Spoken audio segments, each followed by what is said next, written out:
In my heart, I believe. Now, this is just the way I feel. I respect that.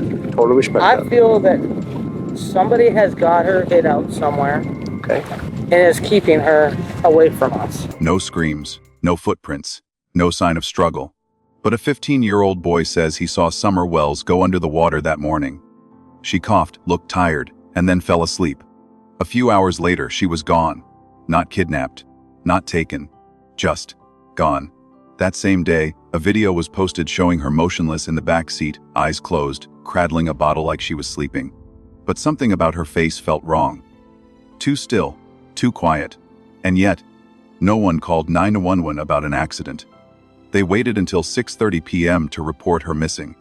For 4 years, this theory has been whispered: what if Summer drowned, and her family covered it up? What if the truth wasn't a crime, but a choice? To lie. This script explores the one theory that might explain everything, and the silence that has swallowed it whole. Summer Wells was 5 years old when she vanished on June 15, 2021. 4 years later, there is still no trace of her, no body, no suspects, no arrests. Officially, it's a missing child case. But behind closed threads, quiet forums, and hushed speculation, a single theory has refused to die: Summer Wells drowned. The idea isn't wild or sensational. In fact, it's disturbingly simple. That morning, Summer's mother, Candus Bly, took her daughter swimming at Warriors Path State Park, specifically at a small area known as Horse Pond. Along with them were Candus' mother, Candus Harrer, and a teenage boy named Hunter, 15 at the time. In an interview later given to the interview room, Hunter said Summer went under the water while swimming. Not for long, maybe 5 to 10 seconds, but long enough for him to jump in after her. According to him, she came up coughing. She looked tired. He said she seemed off. On the ride back, she fell asleep in the car. Candus would later deny the entire incident. She claimed nothing happened in the water, that Summer was fine, cheerful, happy. That she slept in the car like any kid might after swimming. But Candus has changed parts of her story before. She has contradicted herself, reversed timelines, omitted details. The only version of the day that includes a potential medical emergency is Hunter's. And if he's right, then everything changes. Dry drowning is rare, but it exists. It's when water is inhaled into the airway and triggers a spasm or inflammation, usually hours after the person is out of the water. It doesn't always present with severe symptoms. In young children, the signs can be subtle: coughing, sluggishness, shallow breathing, vomiting, sleepiness. Some children appear fine until they collapse. If Summer did inhale water, and if no one sought medical help, she may have slipped into respiratory failure without anyone realizing, until it was too late. There is a video, filmed shortly after the swim, which shows Summer asleep in the back seat of the car. Her eyes are closed. She's cradling a bottle. Her head is tilted. Her body doesn't move. The footage was reportedly taken by her grandmother, Candus Harrer, and uploaded that same day to social media. Some viewers said Summer looked peaceful. Others saw something else. Too still, too pale, too quiet. The kind of stillness that doesn't come with sleep. After that video, Summer is never seen again. Not on surveillance footage. Not by a neighbor. Not by anyone except the family members who would later tell police she went missing. The official story says that Summer came home, planted flowers with her grandmother, then walked inside the house. Her mother, Candus, said she walked her to the front door, told her to go downstairs to play with her brothers, and returned outside for just 2 minutes. When she came back, Summer was gone. But the timeline doesn't hold. There are no independent witnesses who saw Summer alive after the car ride. No cameras confirm she returned home. Her 3 older brothers, ages 7 to 12, were said to be watching TV. No one remembers hearing her go downstairs. No one remembers anything unusual. If Summer died of secondary drowning, 2 possibilities emerge. Either she died in the car, before they got home, and the adults chose not to call for help. Or she died later that afternoon, somewhere inside the house, and by the time they realized, the decision had already been made: don't report an accident. Report a disappearance. The first version is harder to prove. It would have required all three adults, Candus, Candace Harrer, and possibly Don Wells if contacted, to knowingly hide the truth from the moment they left the park. But the second version is simpler. It allows for denial, for shock, for panic. A child appears to be sleeping. Hours pass. She doesn't wake up. Someone checks. Someone realizes. Someone panics. And in that panic, a choice is made. Call 911 and risk losing everything: custody, reputation, freedom. Or say she vanished. There are reasons to believe this theory. It explains the missing hours between 3:30 and 6:30 p.m. It explains why no one else saw Summer that day. It explains why Candus posted a video showing her daughter asleep, but never mentioned anything unusual until much later. It explains why her stories have shifted under scrutiny, why Hunter's account has been discredited, but never disproven, and why no physical evidence has ever pointed to abduction. Police dogs lost Summer's scent just steps from the house. There were no signs of forced entry, no tracks, no struggle. No one heard a scream. The terrain was searched for weeks. If Summer had wandered into the woods, anything, would have been found. If she was taken, there would have been a window, a sound, a witness. But if she died inside that house, and if someone moved her body before the police arrived, then there would be nothing to find. To accept this theory means accepting that the truth isn't hidden in the woods, or in a kidnapping plot, or with strangers. It means it was always in the house. It means someone who loved Summer was the last person to see her alive, and they chose to lie. Whether it happened in the water or after the ride home, whether it was fast or slow, intentional or accidental, this theory leads to one conclusion: Summer Wells died that day. The rest, every interview, every search, every contradiction, has been a story built on top of that moment. And the most chilling part is this: if it was an accident, it didn't have to be a crime. Not until someone chose to cover it up. New evidence destroys the entire timeline. He was 15, not a family member, not someone who lived on Ben Hill Road, just a teenager, a friend of Candus Bly's son, invited along that morning for what was supposed to be a casual summer outing. His name was Hunter. And out of everyone involved in Summer Wells' last known day, he's the only one who said the words no one else dared to say. She went under the water. According to Hunter, it happened at Horse Pond in Warriors Path State Park. He said Summer was in the water when she slipped beneath the surface. He couldn't say for how long. 5 seconds. 10. Long enough for him to jump in after her. She resurfaced. She coughed. And then, he said, she looked tired off. Something didn't feel right. This wasn't some dramatic rescue. He didn't perform CPR. He didn't panic. But what he described was clear. A 5-year-old girl had inhaled water. She wasn't crying. She wasn't laughing. She was quiet. Shortly after that, according to Hunter, they left the park. Summer climbed into the backseat. She lay down. She held a bottle. And she slept. At least, that's what they told themselves. Hunter's account doesn't end there. He also claimed that Candus bought twisted tea, shared a vape with him, and acted oddly throughout the day. He said she was distracted, irritated, constantly on her phone. He said she seemed more focused on posting videos than watching her daughter. These details, while not directly linked to Summer's condition, paint a larger picture, one of negligence, distraction, and a growing tension as the day wore on. Candus, for her part, denies everything.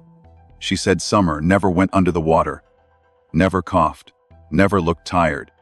She dismissed Hunter's entire story as fantasy. She claimed he made it up. And the strange thing is, everyone believed her. Hunter's interview with the interview room was public, detailed, and emotionally raw. He wasn't reading from a script. He stumbled through his words, occasionally contradicting himself, but certain about the part that mattered. Summer went underwater.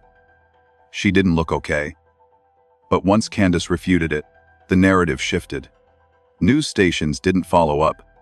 Investigators didn't confirm or deny his version. And just like that, his account, arguably the most detailed timeline of Summer's final hours, was buried under a mountain of rumors. Why? Because he was a teenager. Because he wasn't family. Because his version didn't match the official timeline built around Candus's story. Or maybe because if he was telling the truth, then the last person to witness Summer alive wasn't her mother. It was him. And that changes everything. If Hunter was right, then the medical risk was real. A child inhaling water, showing signs of fatigue, falling asleep. That's a textbook scenario for secondary drowning. If that's what happened, then Summer's condition should have triggered alarm bells. But it didn't. Instead, her mother filmed her in the back seat and uploaded the footage to TikTok. Was that video proof she was still alive? Or was it a preemptive attempt to say, "She was fine when I last saw her"? Hunter wasn't in that car when they arrived home. His story ends before the real timeline begins, the 3-hour gap between arriving at Ben Hill Road and the 911 call.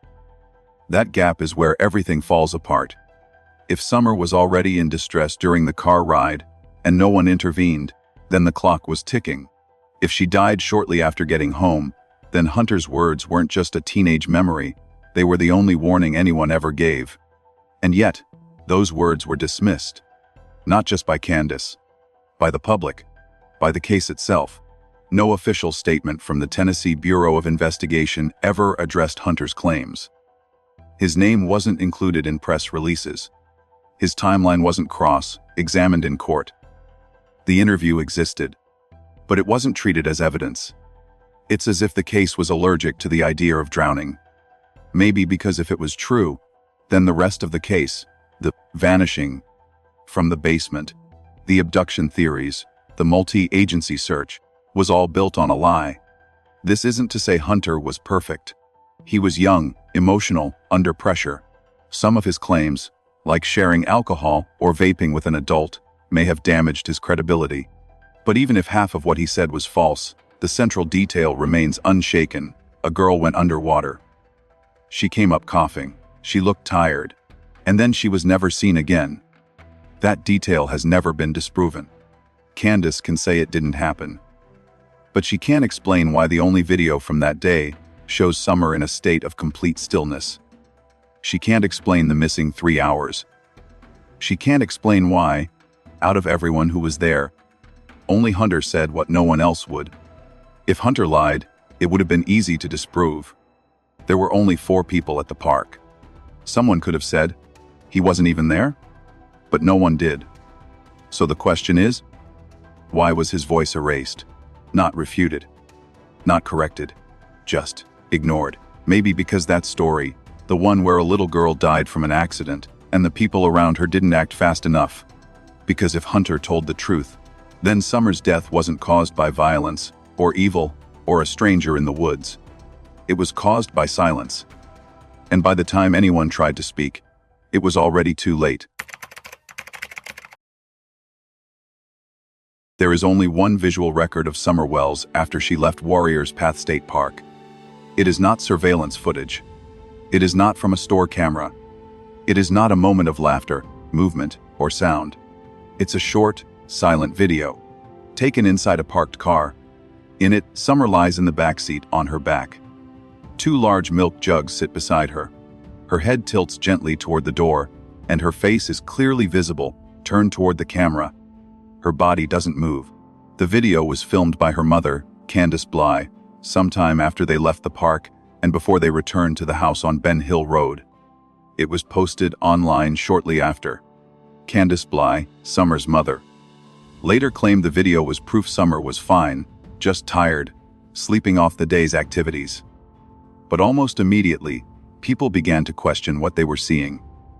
Summer's stillness in the video felt unnatural.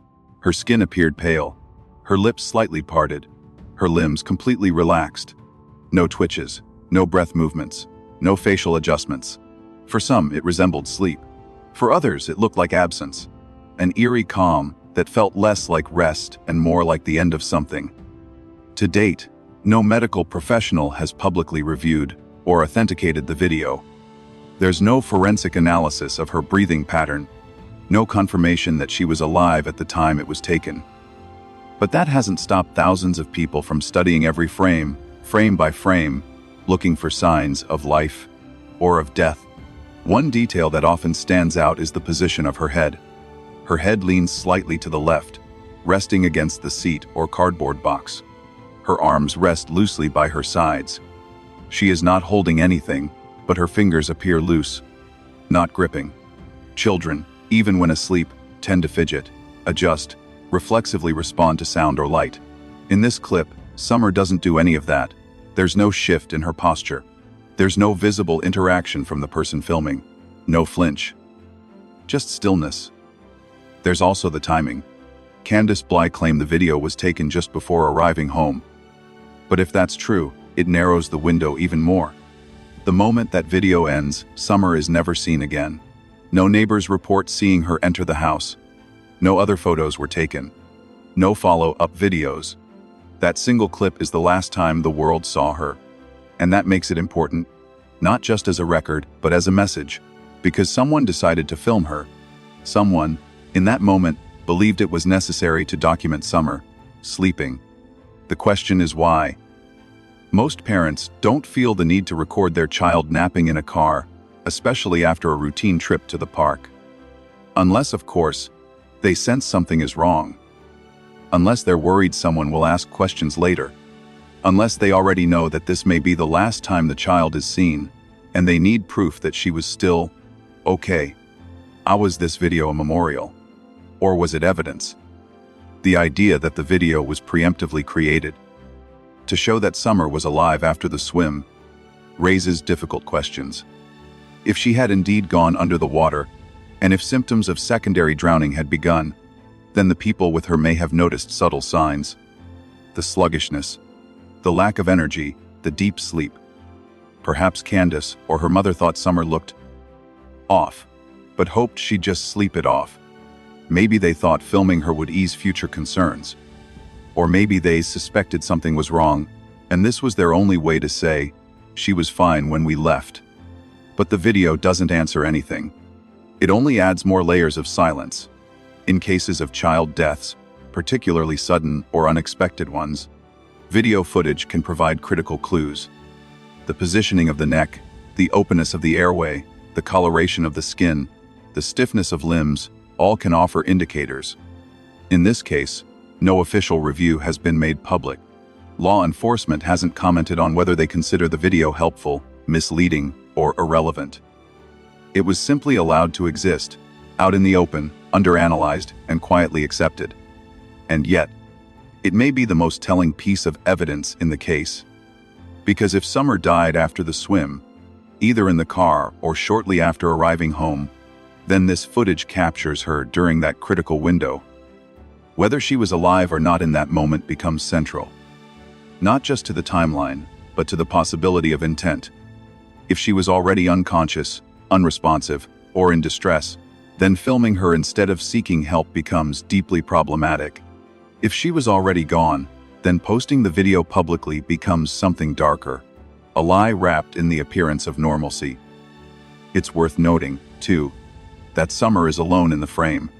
There's no adult voice narrating, no fingers brushing her hair, no one adjusting her seatbelt. It's not a warm family moment, it's surveillance. Quiet, deliberate, emotionless. And still, there's the argument, maybe she was just tired. Maybe everyone was overthinking it. Maybe, like millions of kids after a hot Tennessee day, she passed out in the backseat, and that's all it was. But then, why was this the only clip shared? Why post that, and nothing after? Why no photos of her coming home, planting flowers, walking inside the house? Why does the documented timeline of Summer Wells' final day end with her unconscious in a car? The lack of follow-up is as loud as the silence in the video itself. If the video was posted to prove Summer was alive at a certain time, then it should have been the beginning of a documented afternoon. Instead, it's the end. No further updates. No family moments. No casual posts. Just this, one frozen image of a girl no longer able to respond. In the absence of a body, in the absence of physical evidence, moments like this carry more weight than they should. They become the forensic substitutes for facts. And in this case, the last living image of Summer Wells may not show life at all. It may show the moment the lie began. From approximately 3:30 p.m. to 6:30 p.m. on June 15, 2021, a 3-hour gap stands like a void in the case of Summer Wells. It is the last known period in which something could have been done, and yet nothing was seen. No outside witnesses, no images, no confirmed sightings, just silence and a rapidly evolving story that continues to shift 4 years later. The video of Summer, sleeping, in the car is believed to have been taken shortly before 3:30 p.m. After that, everything becomes internal. Every statement, every claim, every timeline comes from inside the Wells household. No store receipts, no hospital records, no neighbors. From this point forward, the truth becomes a closed circuit. Candus Bly claimed that after they returned home to Ben Hill Road, she walked Summer inside the house, told her to go play in the basement, and then went to help her mother, Hera, with planting flowers near the trailer. She said she was outside for just 2 minutes, and when she came back, Summer was gone. That moment, the supposed instant disappearance, was given as the spark that prompted the 911 call around 6:23 p.m. But there's a problem with that timeline. According to multiple estimates, the family returned home sometime between 3:15 and 3:30 p.m. The call to emergency services wasn't made until 3 hours later. During that window, no one outside the home saw Summer. No photos were posted. No phone pings placed them elsewhere. The only people who can speak to that period are the mother, the grandmother, and the 3 brothers. Candus has repeatedly stated that she was only gone for 2 minutes. But in most cases, when a child disappears, the call to police is made quickly, especially in rural areas where abductions are rare and terrain can be dangerous. If Summer truly vanished in that short span, why did it take hours to report her missing?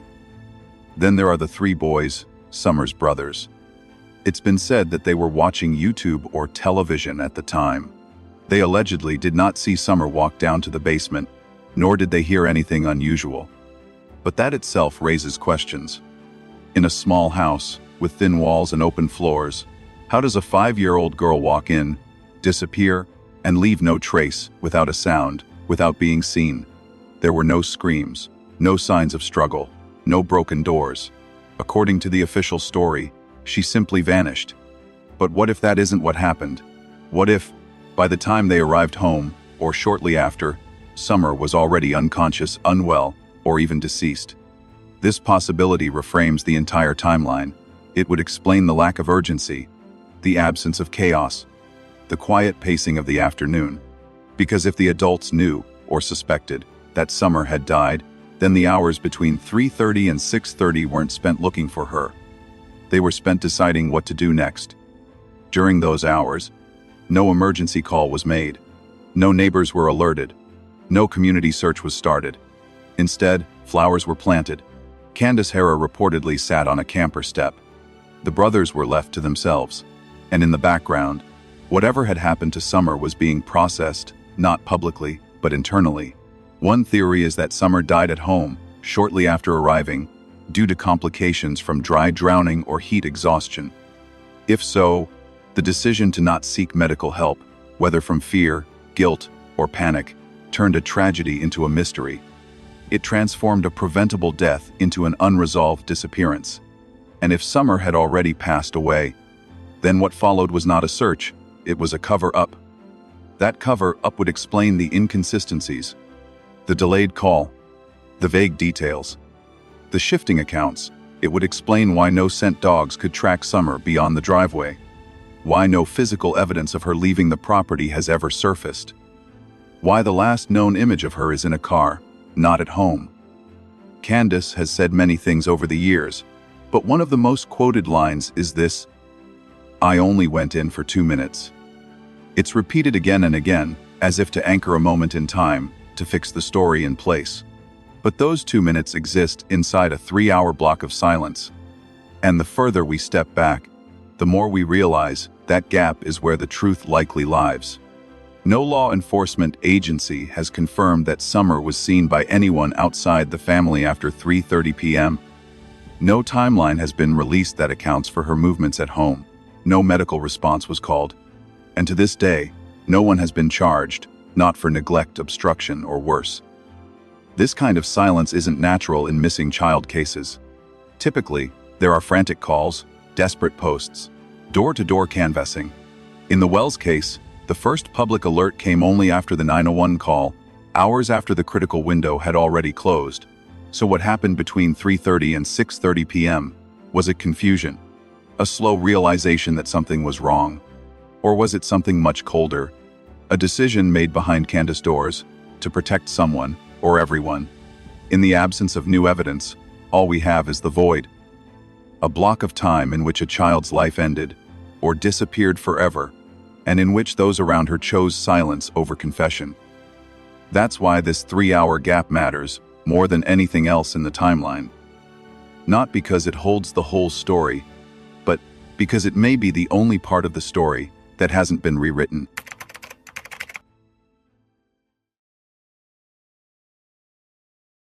If Summer Wells died on June 15, 2021, whether in the car, in the house, or quietly in her sleep, then someone was the first to know. Someone saw her body. Someone understood, in a single moment, that the story had just changed. And what happened next wasn't random. It was a choice, made under pressure. Who discovered her first? Was it Candus Bly, stepping back inside and finding Summer unresponsive? Was it her mother, Candace Harrer, realizing the child hadn't stirred for hours? Or was it one of the boys, too young to process it, too scared to react? If the video filmed in the car was indeed her last known image, then the next person to touch Summer may have already sensed she wasn't just sleeping. And in that moment, the weight of what to do settled hard on someone's shoulders. They would have had seconds to process. Minutes at most. Call 911. Start CPR. Run next door for help. Or wait. Wait and think. The first moments of discovery are where truth meets fear. If Summer was already cold, or still, or her color had changed, then whoever found her knew.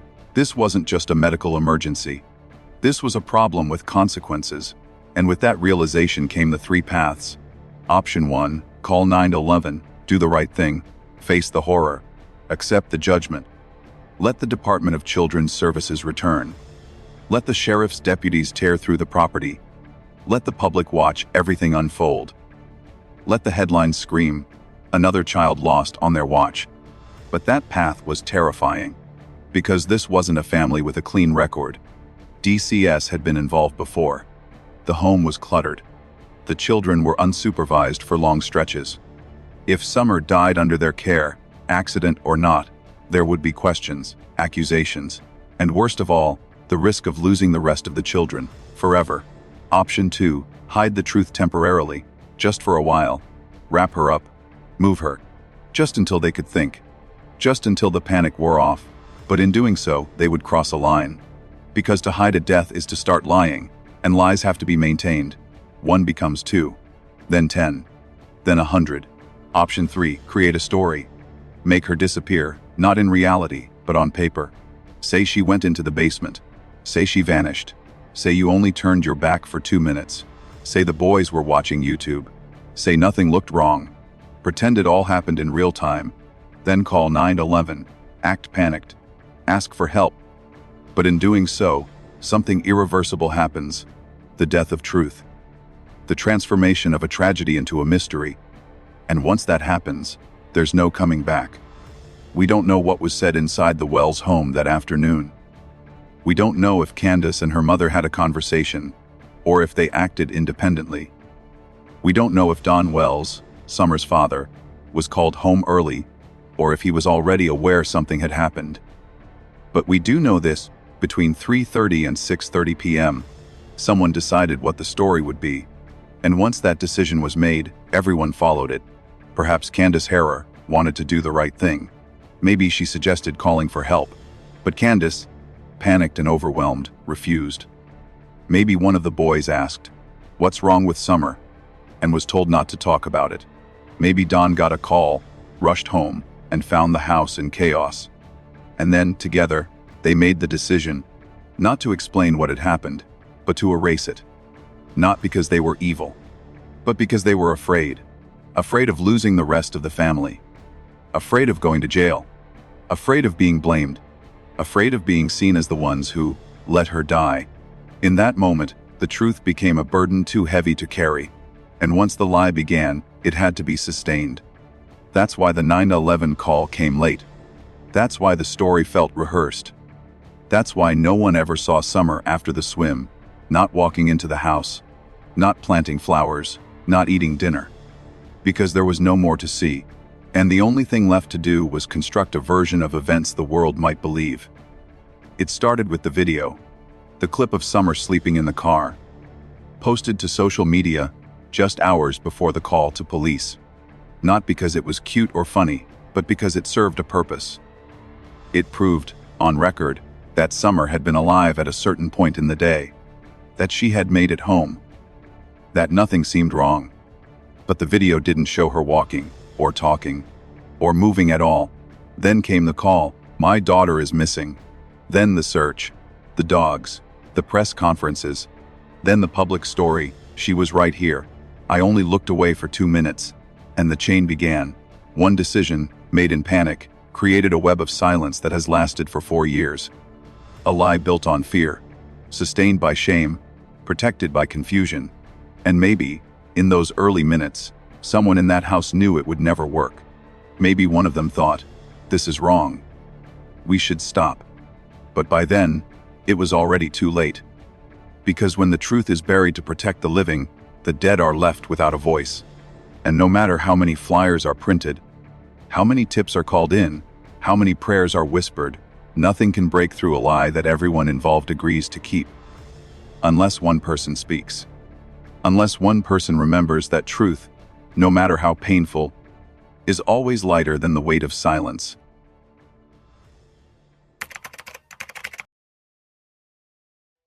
Every mystery has its missing witness. But in the case of Summer Wells, there may be more than one. Over time, the silence has not narrowed, it has multiplied. Not one, but several people who were closest to Summer that day have withdrawn. Some have never spoken publicly. Others spoke once and vanished. And some, perhaps most curiously, have spoken often, but always around the truth, never through it. Summer disappeared from a home where at least 6 people were present: her mother, her grandmother, her 3 brothers, and, later, her father. None of them have been charged. None of them have provided a timeline that withstands pressure. And yet, 4 years on, not one of them has publicly said, "I know what happened." The grandmother, Candus Bly, is perhaps the quietest voice in the entire case.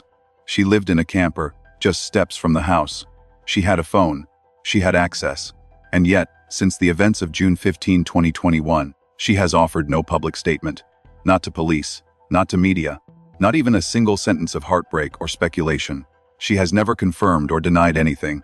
She exists only on paper, in name, and in silence. Why? Is it grief, fear, guilt, or something more subtle, something like strategy? Because silence can be powerful. It cannot be contradicted. It cannot be disproved. In a household where stories have changed, timelines have shifted, and emotional accounts have fractured, silence becomes the most stable position of all. You can't trip over your words if you never speak them. Then there is Hunter, the 15-year-old boy who was with Candus and Summer the morning of her disappearance. He gave one public interview. He said things that shook the narrative. Then he disappeared. Not just from media, but seemingly from the entire investigation. No follow-ups, no clarifications, no second statement. Some say his family was pressured, that adults around him warned him not to get involved further, that what he saw, what he said, was enough to worry someone. Whether true or not, one fact remains: he has been absent ever since. And his silence says more now than his words did then. Don Wells, Summer's father, is a different kind of silence. His mouth never stopped moving, but his message always avoided one critical thing. Don has spoken to YouTubers, to news outlets, to Facebook live streams. He has defended his family-blamed abduction and positioned himself as a grieving father, but never addressed the gap in time. When asked about what happened that afternoon, he deflects. He talks about an illegal substance, about prayer, about media harassment, but not about Summer, not that day. In his many interviews, one thing becomes clear: Don isn't trying to find Summer. He's trying to shape the story of what happened to her. Then come the boys. The three brothers. Summer's siblings. They were inside the house. They were old enough to speak, old enough to hear, perhaps old enough to know. But their voices are missing, completely. No interviews, no statements, no recorded memories. Their version of the day has never been heard. And it's not because they can't speak. It's because someone decided they shouldn't. Maybe it was a lawyer. Maybe DCS. Maybe a family member. But whatever the reason, the result is striking. In a house full of witnesses, no one talks. Which raises a darker question. Was someone told not to talk? Because silence in a tragedy is natural for a while. But when it becomes prolonged, calculated, and convenient, it stops being grief and starts being protection. Who benefits from the boys not speaking? From Hunter disappearing? From the grandmother saying nothing? There are legal ways to shield people from scrutiny, especially minors. There are emotional justifications for staying quiet, especially in trauma. But when those silences all serve the same function, then they stop looking like defense and start looking like design. Did someone intervene? Was a lawyer brought in early? Were there discussions about liability, custody, jail time? Or were there warnings given? Not threats, perhaps, but gentle guidance. Don't say anything. Let it go quiet. It's better this way. And so, the silence spread. From Candace Harrer's camper, to Hunter's neighborhood, to Dawn's live streams, to the children's bedrooms. Not a single voice from within that circle has ever broken the wall. Not once. Not even to say, I don't know what happened. And that tells us something important. Because people who don't know are often eager to speculate, to offer their guess, their feeling, their version. But people who do know, and who know that speaking will cause damage, they say nothing. They look away. They wait for others to forget.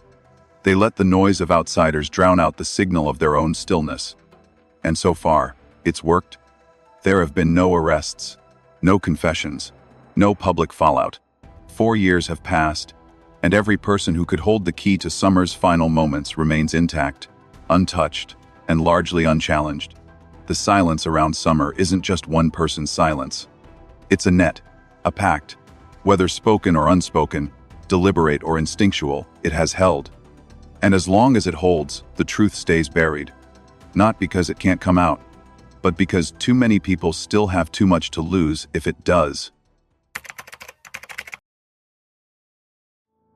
It is the question that haunts everything. If Summer Wells died that day, where is her body? No theory matters more than this one. Because if a child dies, there should be something. A body, a bone, a trace, a single thread of physical evidence. But in this case, after 4 years, hundreds of searchers, K-9 units, drones, and dive teams combing the hills of Tennessee, nothing has been found. And that absence does not suggest an accident. It suggests a plan. From the very beginning, the scent dogs told a story no one else would. They followed Summer's scent down a trail from the house, along the path known as the dog trail, and lost it near the road at the end of the driveway. Not faded, not faint gone. That tells us one thing. Summer left that property in a vehicle. But which vehicle? And who was behind the wheel? Don Wells, her father, owned a red pickup truck. He had construction tools, tarps, ropes, work gloves, a job that kept him away from the house for long hours, working in remote areas, surrounded by dirt, equipment, and unmonitored roads. The kind of man who knows how to dig a hole and make it disappear. He claims he was at work that day, but nothing has confirmed his alibi beyond his word. No timestamp, no co-worker's confirmation, no footage, no receipt. Just the insistence of a man whose story, like so many others in this case, shifts slightly each time it's told. What if he wasn't at work the whole day? What if he was called home? What if Candace or her mother, or someone else, panicked after Summer died and needed help? Let's talk logistics. The timeline between 3:30 and 6:30 p.m. is key. It gives just enough time to realize something is wrong, make a decision, execute a cover-up, and still call 911 as if nothing had happened. Removing a small child's body doesn't take hours. It takes resolve. Wrap her in a blanket. Load her into a truck. Drive 15 to 30 minutes into the dense Tennessee woods. terrain you know well, and place her where no one will ever look. That's all it takes. That's what's so terrifying. And that's what someone may have done. There were also reports early in the case about a red Toyota Tacoma seen near the Wells property in the days before Summer vanished. Law enforcement asked for the driver to come forward. No one did. The truck was never identified. It was never found, and the request quietly disappeared from updates. Why? Was it a red herring? Or did it serve its purpose as a distraction? What if the Toyota Tacoma never mattered, but its mention brought just enough confusion for the real truck to slip by unnoticed? What if this was the point? Now let's look at the scene.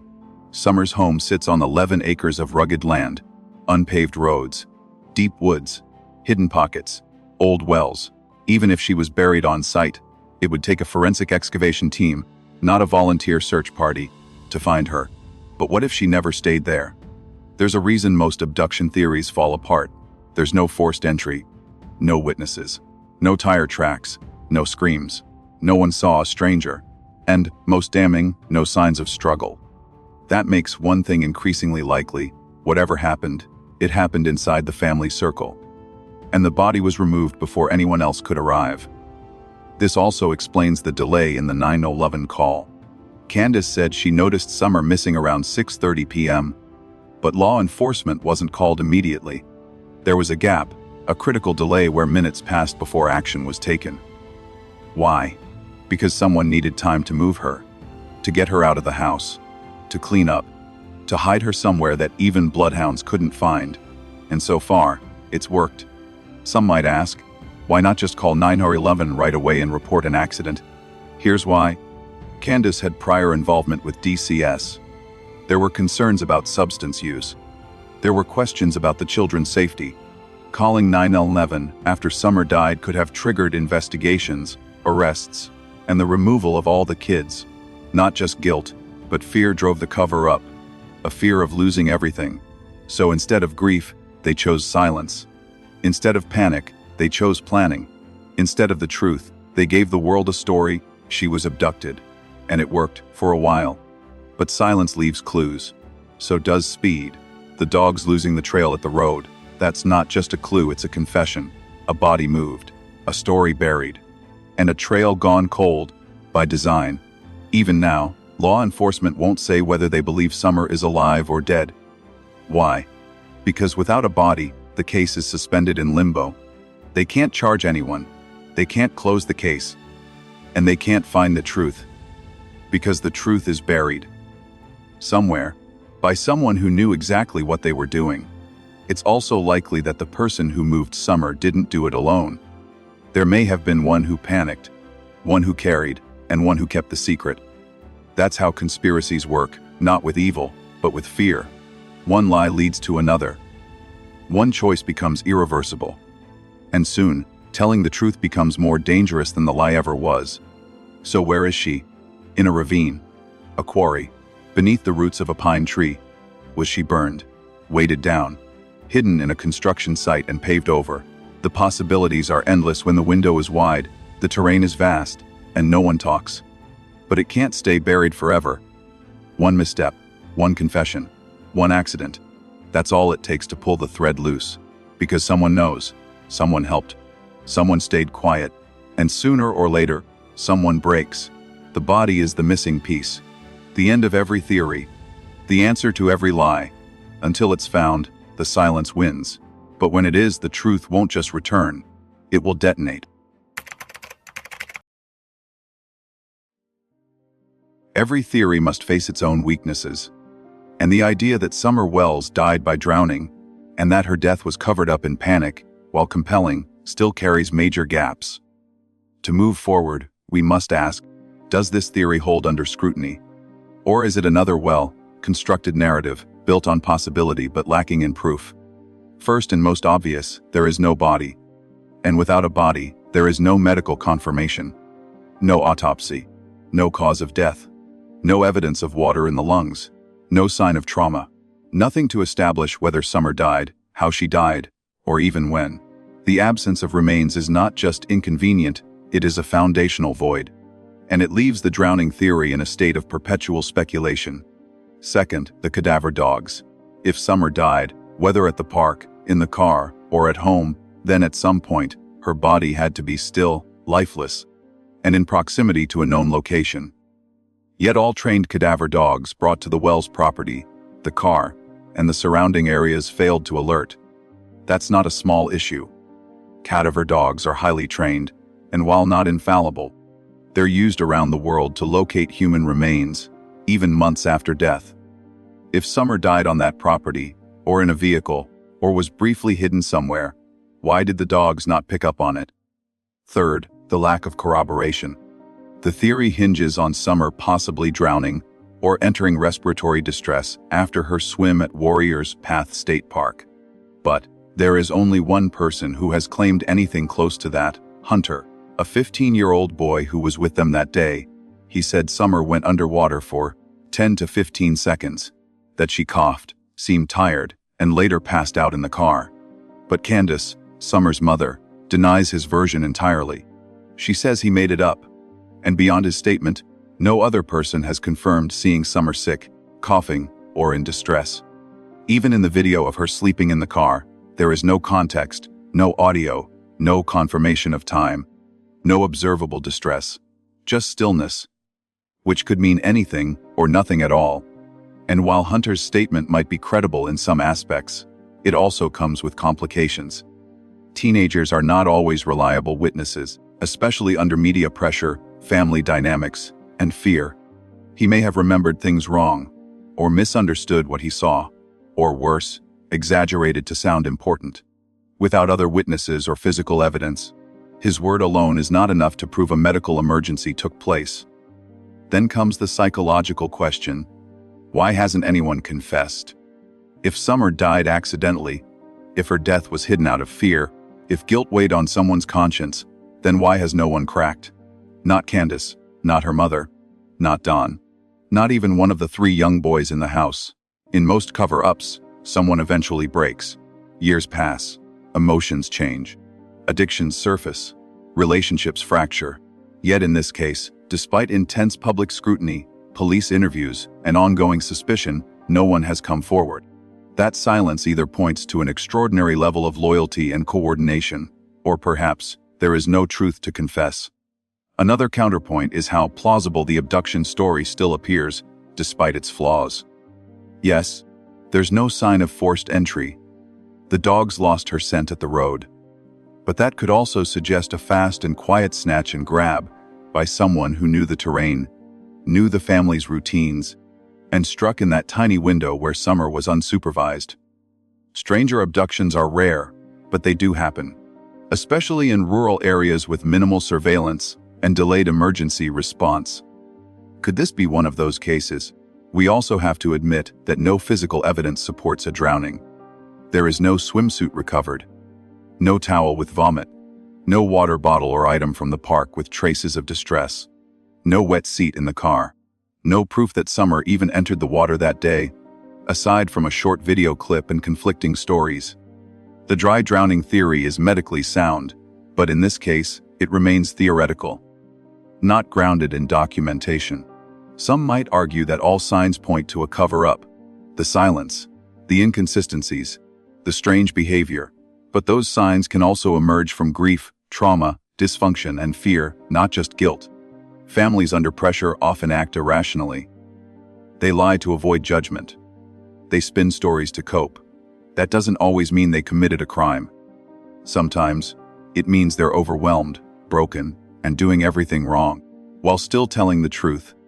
Ultimately, the drowning and cover-up theory may feel emotionally satisfying.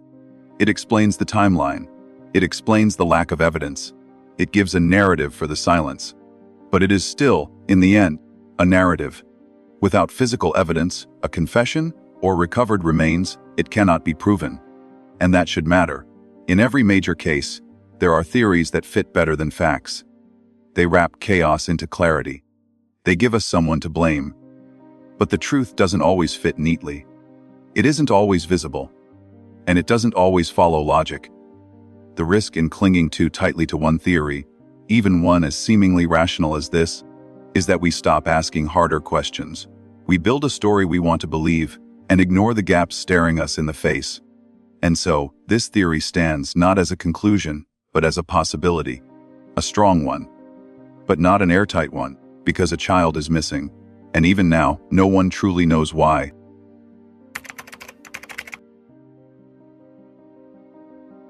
There's a danger in locking onto one theory too early.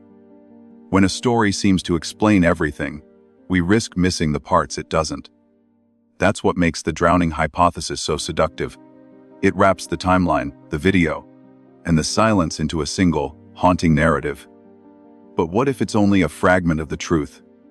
What if something else happened that day, something darker, messier, and harder to name? There are details scattered throughout this case that don't quite belong to the drowning theory. They sit on the edges, unresolved, overlooked, forgotten. But together, they may point to a different kind of accident, or something more troubling altogether. Let's start with the twisted tea.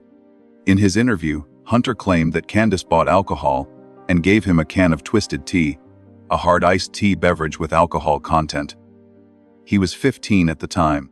This alone raised questions about Candus' judgment. But more importantly, he said she was drinking, possibly impaired, while caring for her 3 sons in summer. Candus denied drinking that day, but Hunter insisted. So, who's lying? And what state of mind was Candus in when Summer disappeared? Then there's the issue of pills or medications. In certain online discussions and rumors stemming from early case interviews, there were whispers about Summer being given candy or something to help her rest. Some speculated it came from her grandmother, Candus Harrer, who had her own medications for chronic pain. The idea that Summer might have ingested something, by accident or not, has never been officially confirmed or investigated publicly. But the possibility remains. Was Summer having a reaction to the medication? Was she accidentally overdosed? In a home where stress, substance abuse, and lack of medical supervision were part of daily life, the possibility could not be completely ruled out. And then there's the scream at 5:30 p.m. A neighbor reportedly heard a child's scream coming from the general direction of Ben Hill Road around that time. The scream was brief, high-pitched, and unnerving. But law enforcement has never confirmed or denied this account. If true, it would place a moment of intense distress, possibly fatal, well within the critical 3:30 to 6:30 p.m. window. If Summer had drowned earlier, say at the park, or immediately after returning home, then this scream would not fit. But if something else happened later, if a struggle, injury, or overdose occurred in the late afternoon, then that scream could mark the moment everything changed. So, what other possibilities exist?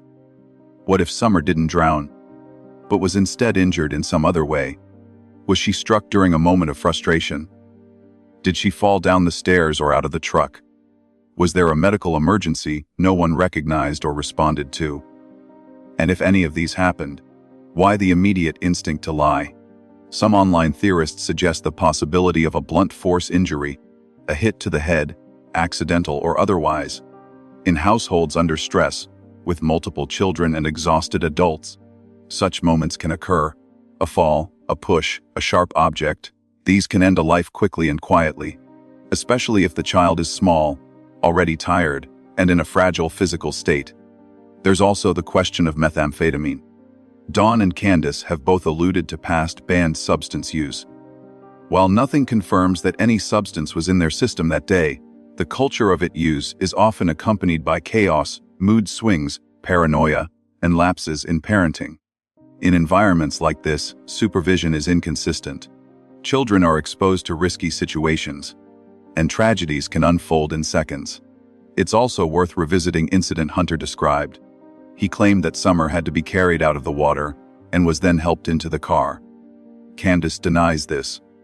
But there's something disjointed about both stories. Who was responsible for drying Summer? Did she change clothes? Was there any check on her well-being? Why did she fall asleep so deeply in the car? And why did Candus feel the need to film her, instead of simply letting her rest? Was it a routine day, or had something already gone wrong? All of this leads to a difficult possibility. What if the drowning theory was deliberately seeded?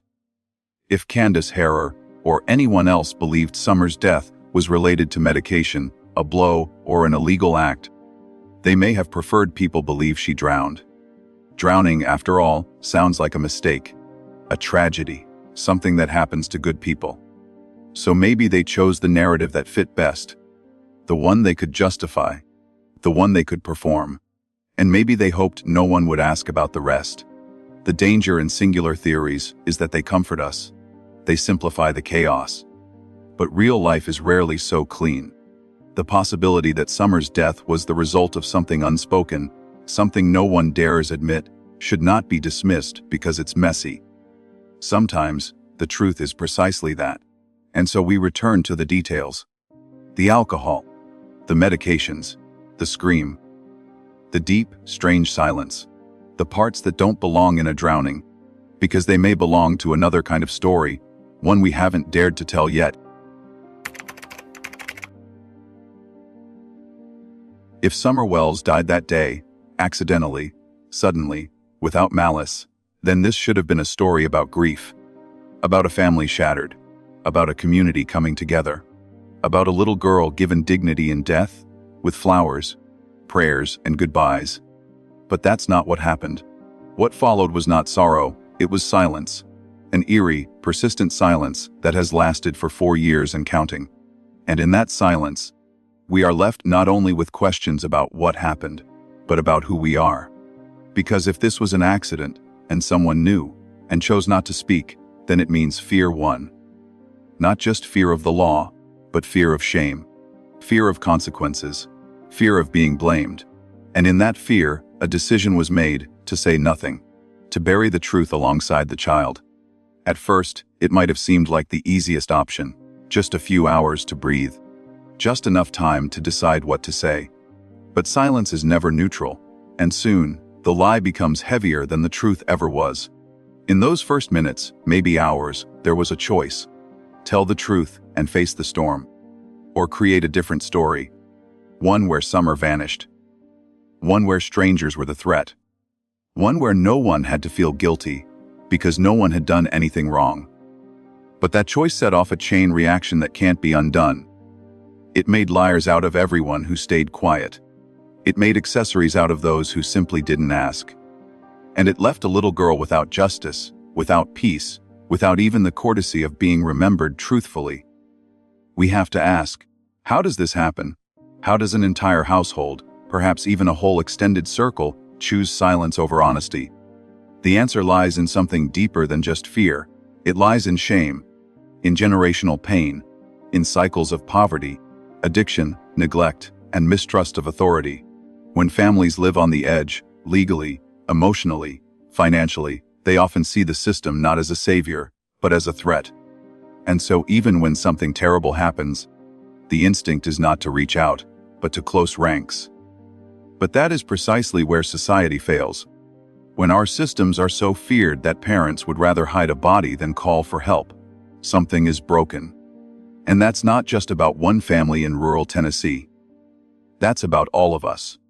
When silence becomes safer than truth, when lies become easier than justice, then children like Summer become invisible. They fall not just through the cracks, but into them. Forever. This case also asks us to examine the role of the community and the media. From the beginning, narratives were twisted. Some blamed the parents immediately. Others defended them blindly. Rumors exploded. Facts got lost. People fought not for the truth, but for the version of events that made them feel safest. And in the noise, the only thing that mattered, the child, was forgotten. Summer wasn't just someone's daughter. She was a person, a life, a voice, a presence. And now she's a silence that echoes. No grave, no closure. Just a missing poster in a timeline full of holes. She didn't get to grow up. She didn't get to be laid to rest. She didn't even get to be remembered clearly. And that is the true tragedy. We also must ask, where are the protections? If a child can vanish from her own home, surrounded by family, and no one can explain what happened, then what does that say about our ability to protect the most vulnerable?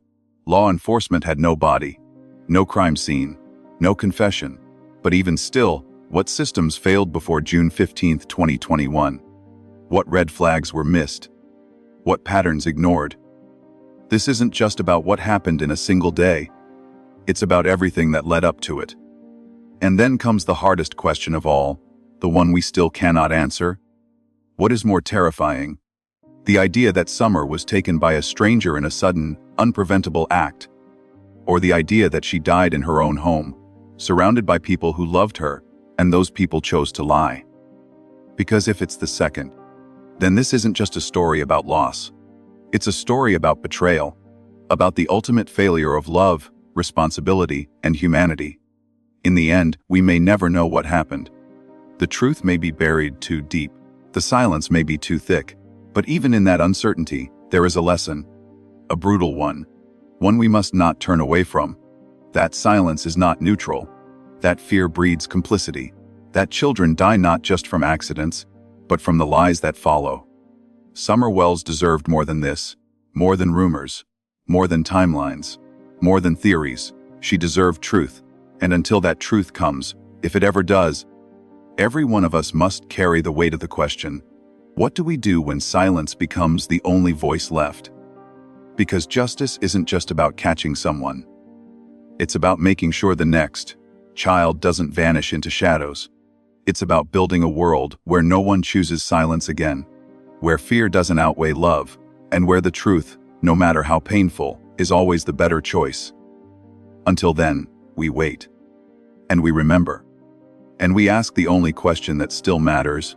What happened to Summer Wells?